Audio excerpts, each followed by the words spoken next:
Бүгүн 24-мартта Жооғазын ыңкылабы деп аталган ири саясий окуяга 15 жыл толду. Дал ушул күнү алгачкы жолу революция болуп, бийлик кан төгүүсүз алмашкан. Биз Кыргызстандын мурдагы президенти Курманбек Бакиев менен байланышып, өлкөбүздөгү болуп жаткан кырдаал боюнча ой пикирин уктук.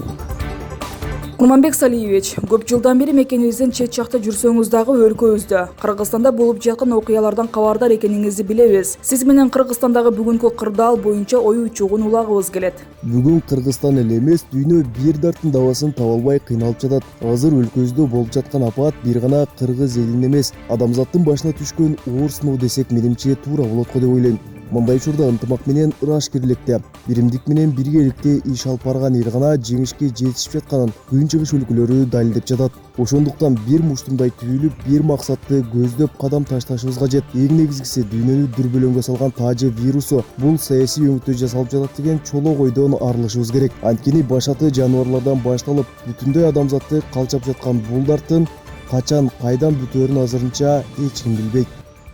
Мындай учурда элиңизге эмне деп кайрылат элеңиз?